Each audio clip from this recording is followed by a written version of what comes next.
Pemilu di Indonesia. Bagaimana Indonesia bisa memiliki presiden? Ya, presiden dipilih melalui pemilihan umum atau pemilu. Indonesia mengadakan pemilu sebagai praktik demokrasi.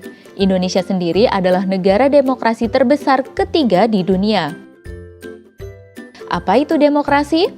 Demokrasi berasal dari bahasa Yunani, demos dan kratos. Demos artinya rakyat dan kratos artinya pemerintahan. Dalam demokrasi, rakyat ikut berperan dalam pemerintahan dan semua kebijakan harus mengutamakan kepentingan dan kesejahteraan rakyat. Sistem pemilu ada dua macam, yaitu sistem distrik dan sistem proporsional. Pada sistem distrik, satu daerah pemilihan hanya memilih satu wakil. Calon yang mendapatkan suara paling banyak dianggap sebagai pemenang. Di Indonesia, pemilihan DPD mengikuti sistem distrik tetapi berwakil banyak, yaitu dipilih 4 wakil DPD di setiap provinsi. Pada sistem proporsional, tiap partai politik mendapatkan kursi sesuai dengan jumlah suara yang didapat. Sistem proporsional inilah yang dipakai dalam pemilihan DPR dan DPRD. Partai yang mendapatkan suara lebih banyak akan mendapatkan jumlah kursi yang lebih banyak juga.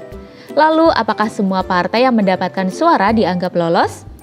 Belum tentu. Ada yang namanya ambang batas parlemen atau parliamentary threshold. Partai yang jumlah suaranya mencapai ambang batas inilah yang bisa mendapatkan kursi di DPR.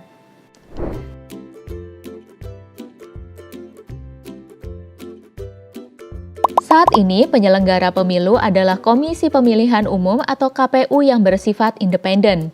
Pemilu yang diadakan setiap 5 tahun sekali ini diatur oleh Undang-Undang Dasar 1945 dan Undang-Undang Nomor 7 Tahun 2017 tentang Pemilihan Umum. Peserta pemilu adalah partai-partai politik.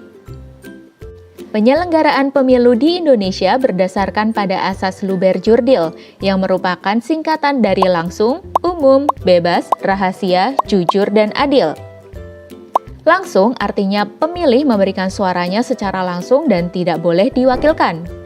Umum artinya setiap warga negara yang berusia minimal 17 tahun berhak untuk memilih.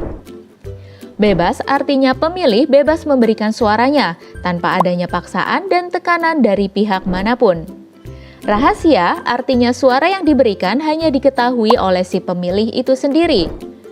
Jujur artinya semua penyelenggara, peserta, dan pemilih dalam pemilu harus bersikap jujur sesuai aturan. Dan adil artinya setiap peserta dan pemilih harus diperlakukan sama dan bebas dari kecurangan. Bagaimana tata cara pelaksanaan pemilu di Indonesia? Setiap warga negara yang berusia minimal 17 tahun berhak menjadi pemilih dalam pemilu.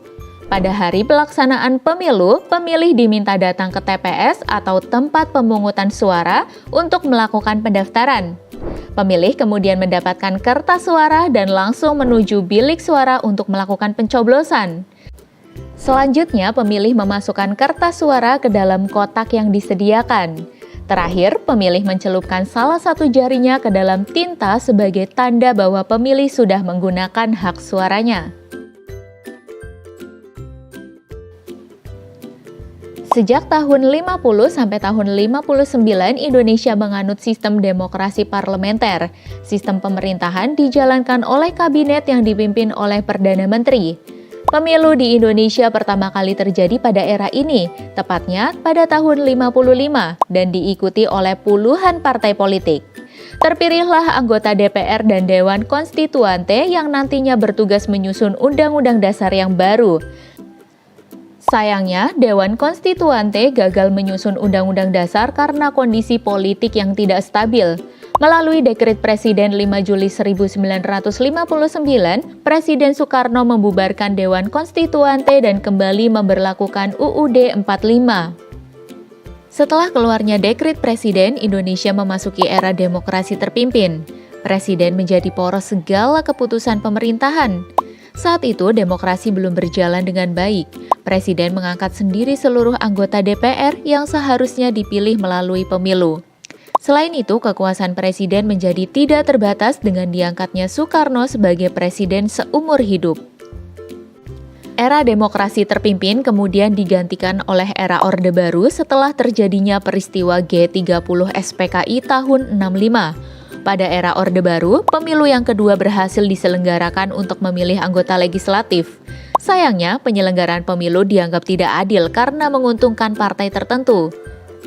Sejak pemilu tahun 77 terjadi penyederhanaan partai politik menjadi 3 partai. Dalam 6 kali pemilu, Golkar selalu keluar sebagai partai pemenang dan Soeharto kembali diangkat sebagai presiden untuk kesekian kalinya.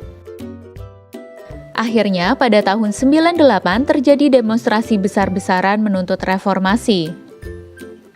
Presiden Soeharto pun mengundurkan diri. Setelah itu, demokrasi memasuki babak baru dan mulai berjalan ke arah yang lebih baik. Pemilu pertama di era reformasi ini kembali diikuti oleh banyak partai politik dengan menambahkan 2 asas, yakni jujur dan adil.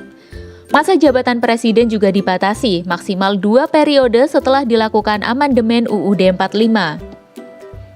Pada era reformasi, cakupan pemilu juga ikut berkembang, yang sebelumnya hanya untuk memilih anggota legislatif, kemudian ditambah untuk memilih presiden dan wakilnya.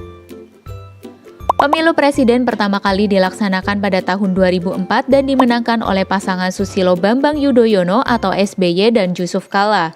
Pada pemilu tahun 2009, SBY kembali terpilih menjadi presiden untuk periode kedua.